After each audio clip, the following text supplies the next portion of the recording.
tum, tum, tum. ¿Cómo le estás pasando, Martín y Para el Tomás? orto. ¿Por qué? Porque hicieron muy larga la columna, boludo. Y yo estaba ahí Estabas bromeando en el chat. bromeando. Te vi después, no sé, haciendo Bromato. otra cosa. Mentira, no era así. Pero bueno. Y si se lo olvidaron vas a- de hacer el momento mangazo. Tenemos a un tipo que Está el QR siempre. Está el QR. Nehuen, que es básicamente El mejor operador del no país. No sé qué hace acá, o sea, literalmente. Está. O sea, no, o sea, Lo que hace acá es sufrir. lo podemos decir. Él está carpeteado. Tenemos fotos de él en situaciones muy difíciles y a cambio, bien, un llegó video de comida, Nehuen bien, preguntándonos si lo amamos. pero me aman. Decime algo lindo, dice. Entonces, por eso es nuestro operador. Así Bien. que sí, seguí siendo nuestro operador porque si no mostramos el decime cosas lindas. ¿Qué más tenemos que hacer ahora? Nada. Ah, bueno. Que si quieren colaborar, se Por favor, inscriban, y si lo no quieren, yo necesitamos. los entiendo porque me vinieron 100 lucas de luz y yo no pondría plata para ustedes. Ah, que es la antipropaganda. No, pero lo que siempre decimos en este momento no es que no les estamos pidiendo 500 pesos podría. claro, un poquito, no para que no hacernos millonarios, sino solamente para poder sacar la nariz por afuera de la superficie del agua. Solo para poder respirar. Con respirar, nosotros ya estamos acá todos los miércoles de Historia de la Humanidad a las 19 horas. Sí, como siempre, como en un siempre. gallinero. En un gallinero, porque eso también es ciencia. Martín y Tomás, ¿de qué vas a hablar? Hablando de ciencia, Ciencia. de muerte y destrucción y de Sí, terror, sí. vamos a hablar de una de las... Realmente vamos a hablar de particularmente de una, pero de 3 batallas de la Gran Guerra, Sí. como se le debe llamar a la Primera Guerra Mundial, porque se imaginarán que en el momento nadie le decía Primera Guerra Mundial, ¿no? O sea, ¿Sabes que en eso tenés que pensar cada vez que digas, porque ahí no decís Primera Guerra Mundial? Claro. Siempre que digas primer, pensá en la Gran Guerra. por eso le digo Gran Guerra. Bien. Una de las batallas más increíbles de Verdún. la Gran Guerra no es ni Verdún ni el Somme, que son las dos más largas Sí. y con más muertes, sino que vamos a hablar de la segunda batalla de Ypres. Ypres es una ciudad que queda en Bélgica, en la parte digamos cercana a Holanda, como la parte francófona. Sí. Y la parte Que igual son ligada 4 a lo cuadras. que es Flandes. Sí, todos son 4 cuadras. Sí, sí. Y están divididos en 850 Claro, subregiones que a su vez... Son 2 paradas de subte y ya está. Pero sí. Bien. La Gran Guerra, ustedes saben que comenzó el 28 de julio de 1914. Sí. Y bueno, si bien hubo muchos países involucrados, el frente más intenso, el más intensivo durante la guerra fue el frente occidental, que enfrentaba de un lado a los alemanes y del otro lado a los franceses, ayudados por los británicos. Obviamente con otros ejércitos como el austríaco, más al sur, los turcos, del otro lado en el frente oriental, los rusos. Sí, pero para hacerla corta era los serbios. Alemania y contra Francia. Francia apoyado muy fuerte por Inglaterra. O sea, Ok. Inglaterra tenía más o menos la misma cantidad de tropas que los franceses. Y bueno, todas las colonias inglesas y francesas que participaron del lado de ellos, que fue muy importante la participación de las personas de Obvio, las colonias, pero- que deben decir la puta madre qué mierda hago acá en una guerra. Cagándome a tiro en una trinchera de Con gente que habla mierda. idiomas que ni entiendo y todo. hay barro, me quieren y matar. muerte. Un olor. Bueno, es muy interesante porque nosotros vamos a focalizar en la segunda batalla de Ypres, pero es muy loco porque hubo 3 batallas importantes en Ypres y las 3 son canónicas, digamos, con respecto a la Gran Guerra. La primera batalla Primera, de Ypres, ¿te das cuenta? Claro. ¿Te das Eh, cuenta? la primera batalla de Ypres, que se da entre el 19 de octubre y el 30 de noviembre, fue la última batalla larga del primer año de la guerra, o sea, de 1914, y es muy importante porque es la batalla que pone fin a un proceso llamado la carrera hacia el mar, o sea, como una batalla por llegar primero a cortar, digamos, la línea del ejército opuesto hacia el mar, hacia el norte, ¿no? Digamos. Y fue la batalla que definió el comienzo de la guerra de trincheras. Con lo cual es una batalla muy importante desde ese punto de vista, porque sea, que es el final de la guerra abierta. Antes de esa batalla, Las primeras de la guerra batallas de la Gran Guerra, busquen Siglo alguna XIX, vez, eran total. tipos al aire libre, pero claro, de repente había ametralladoras. Entonces se morían, pero como... Imagínate, te vestís todo así. No, y voy a encima, la guerra vos con fijate- mi super callo. Ta, ta, ta, ta, ta. Al ¿Qué es esto? Los franceses usaban pantalones rojos, boludo. Usaban sombreros Ideal con para- plumas, boludo. O sea, Hoy no hay más francés con plumas. Uy, che, ¿dónde habrá un francés? Sí, la pluma. no, las primeras batallas son ridículas. Fue un Bueno, cambio de paradigma absoluto. total, sobre todo por la incorporación que ya existía, pero la aplicación con la velocidad que tiene, que aparte se llevaban unos 30 años sin guerras importantes, de la ametralladora. Pues decir, la ametralladora fue el gran cambio. Es lo que obliga a la formación de la trinchera, la ametralladora. La segunda Qué interesante. batalla de Ypres, que se da.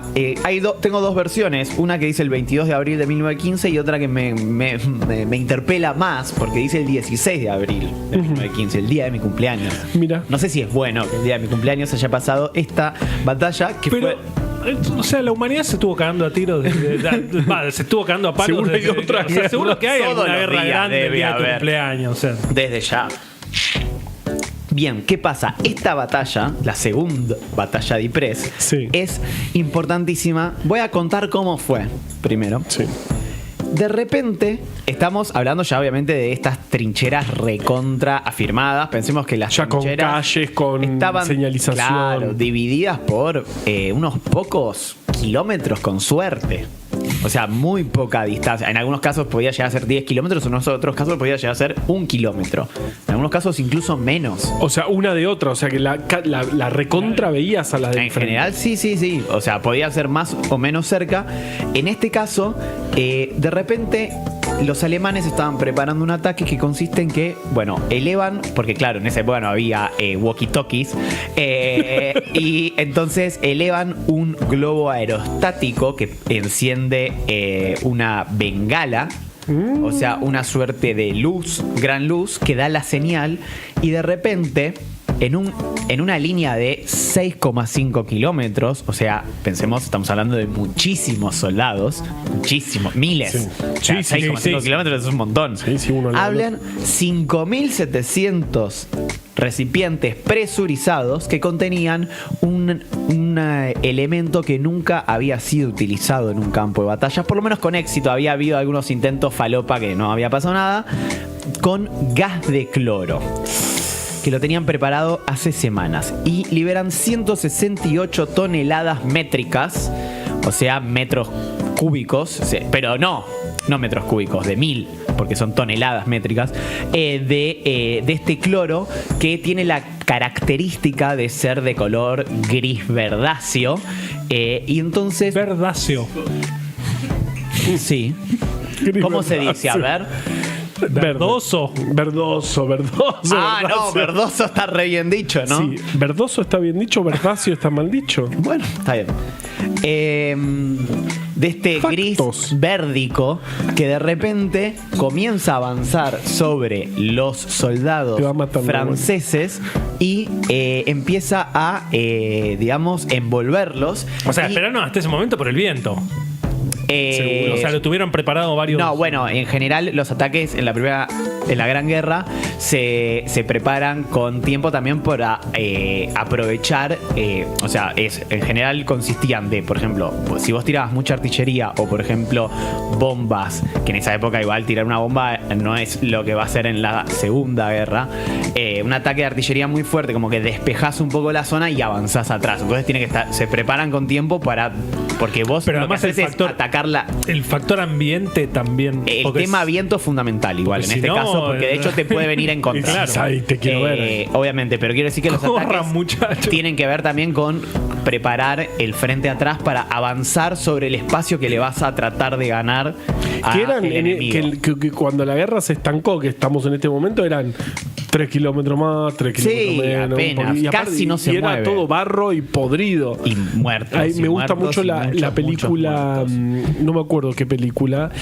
Sí, sin novedades en el frente. Claro, en un momento que se van y hacen un par de kilómetros en un coso y en un camión y dicen, por esta mierda nos estamos matando. O sea, porque era, claro, por 4 kilómetros de barro podrido se murieron cientos de miles de personas.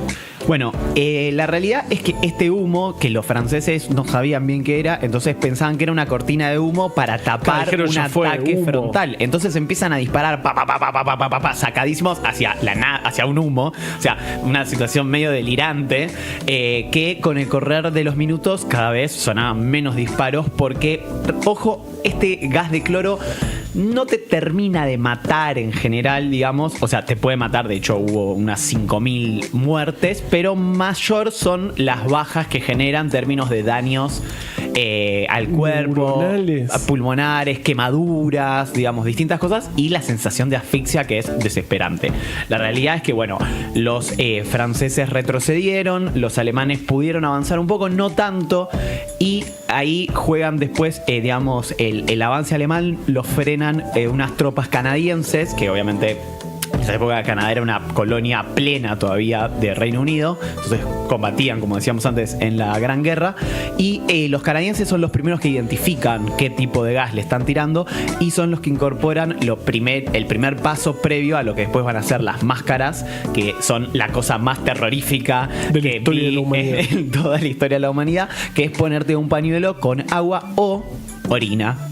O sea, muchas veces, que es algo parecido a lo que se hace cuando, por ejemplo, te tiran un gas lacrimógeno hoy. Sí. El tema es bajar. Entiendo, acá yo no soy el científico de esta mesa, pero entiendo que ponerle agua o algún líquido lo que hace es frenar lo hace menos poroso, ¿no? Al pañuelo. ¿O hace que se frene más ese gas en la parte exterior? Supongo que el agua tendrá algún tipo de reacción con el gas y por algún motivo. Claro, toda la parte soluble en agua se va a quedar pegada en el agua. Filtra un poco. Claro, por algún motivo la orina, al parecer, es todavía más efectiva que el agua. Pero tenés que bancarte y poner tu medio en la cara. Igual estás en la trinchera. Es lo de menos, eso es esencial todos los martes. ¿Quién fue el responsable de este ataque? Que podemos decir que fue parcialmente efectivo, como casi todo en la Gran Guerra. Un poquito y vinieron los canadienses. Un poquito y después, la verdad que es muy interesante la Gran Guerra, esta carrera que se da entre invento ofensivo e invento defensivo. Incluso en las trincheras se desarrollan esos cascos que conocemos hoy, ese típico casco de soldado que justamente lo que te permite es mirar justo ahí en la trinchera, que si te tiran un tiro a la altura de la frente te quede, ¿no? Como frenarlo ahí. Pero sí, lo que hace esta guerra es incorporar, ahora sí, el uso de los gases tóxicos como una herramienta, como un arma más súper presente en la guerra, y que va a generar pánico en la población, que todo el tiempo tenían que estar poniéndose esas máscaras terribles, horribles, que dan mucho miedo. Imagínate, no sé, estar con esa máscara puesta andando por la vida. O sea, como cada vez que hay un ataque de gas se tenían que poner rápido esa máscara y fue otro cambio de paradigma también en esa guerra, que entraron a la guerra como en el siglo XIX vestidos con cosas y terminó viendo ametralladoras y gases, máscaras, tóxicos, trincheras. ¿Qué es esto? Pero ¿quién fue el responsable de este gas? El creador de este gas de cloro fue un tal Fritz Haber, que es un científico muy importante de la historia de la humanidad. Porque él realmente es muy loco, porque él lo contrata el Ministerio de Guerra del Imperio Alemán, porque lo que estaban viendo es que estaban complicados para conseguir para seguir fabricando armas de fuego tradicionales. Entonces empiezan a desarrollar ciertas armas alternativas a las armas de fuego tradicionales. Entre ellas, Haber descubre este gas que tiene, como decíamos, un objetivo sobre todo más de amedrentar e inutilizar a la población. También estaba la idea de que si ellos le generaban bajas que no sean muertes, esos soldados que tengan que ir a los hospitales iban a tener que ser atendidos y eso iba a generar un mayor gasto económico. Y ocupación de la gente. Claro, en el enemigo, ¿no? Como también un daño desde ese lado. Pero lo loco es que Haber, que era un fanático del desarrollo de estos gases, fue en 1918, en el mismo año en que la guerra termina, fue condecorado, adivinen con qué. Premio Nobel. El premio Nobel, no por haber desarrollado el gas de cloro, sino por haber hecho una forma de generar amoníaco sintetizando, condensando el nitrógeno del aire. Que eso salvó millones de vidas, miles de millones de vidas probablemente, por eso permite los fertilizantes. Claro, lo loco es que por un lado, es como... Por un lado generó, con ese invento, salvó muchas vidas y por el otro lado, él fue juzgado incluso en algunos lugares como criminal de guerra. Por el uso de los gases. Por el uso de los gases en la guerra, que de hecho cuando él... A ver, es terrible porque su esposa, Clara Immerwahr, que fue también era química. La primer mujer en doctorarse en química en toda Alemania, discutía con Haber por el uso de estos gases. Decía como, che, boludo, qué mierda estás haciendo. O sea, nosotros estudiamos química para otra cosa. Y ella... Buen idioma para discutir. Sí, un miedo. Aparte, ¿sabes lo que deben ser los dos? En 1915, en una discusión a raíz de esto, ella decide pegarse un disparo y suicidarse. Con el arma del... Cosa que a él evidentemente no lo conmovió en lo más mínimo, porque cuando recibe el premio Nobel, dice... ¡En tu cara! En ninguna guerra... Se puso el premio Nobel como el Dibu hizo. En ninguna guerra venidera, los militares podrán ignorar los gases tóxicos. Son una forma superior de matar. Él estaba... O sea, aparte le dieron el premio por otra... Le dieron el premio por otra cosa. Descubriste este camino metabólico. Yo soy el que los mato a todos. Giles. Y bueno, y por último quería señalar... Estamos mal de tiempo. Que en la tercera batalla de Ypres, que fue en 1917, se utilizó por primera vez otro gas que sí iba a ser más utilizado en el futuro, que es el gas mostaza, pero que su nombre real es hiperita, y el nombre hiperita viene de Ypres, justamente. Lo dijo. Bien. Con lo cual es muy loco. Este fue bastante más letal. O sea, se calcula que en general por gases tóxicos murieron 100.000 soldados en toda la Primera Guerra Mundial. Y 20.000 fueron solo en el último año por el uso de la hiperita, también conocido más popularmente como gas mostaza. Dejó muchísimas secuelas. Es un sí, así que bueno, esa es la historia más terrible de la historia de la humanidad. Cómo a veces la ciencia puede matar o puede salvar vidas. Sí. Esa es la... Y quiero que escuchen cómo voy a justificar la canción que voy a poner. A ver. ¿Dónde fue utilizado el gas mostaza? Ypres. No, pero después. Hay un uso muy famoso que se le dio al gas mostaza. En Vietnam. Bueno, no, ahí era el napalm. Mussolini, cuando trata de conquistar Etiopía, utiliza único país ataque africano que nunca fue conquistado. Igual fue conquistado un breve tiempo por los italianos, pero bueno, no lo ponemos esa parte. Utiliza el gas mostaza para hacer ataques muy famosos, que de hecho fueron condenados porque hay infinita, me dio risa leyendo la columna, infinidad de convenciones internacionales donde se prohibía el uso de los gases. Dice, no seamos boludos, esto es terrible para todos. Ok, firmamos todo. Y la siguiente un poquito. Y bueno, y realmente lo que los europeos, como Mussolini, le han dado a África siempre ha sido muerte y destrucción.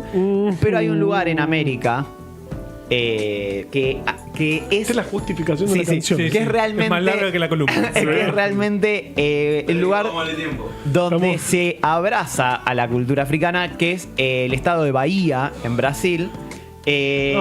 Por eso vamos a escuchar Madagascar de Olodum, una banda que está orgullosa de sus raíces africanas.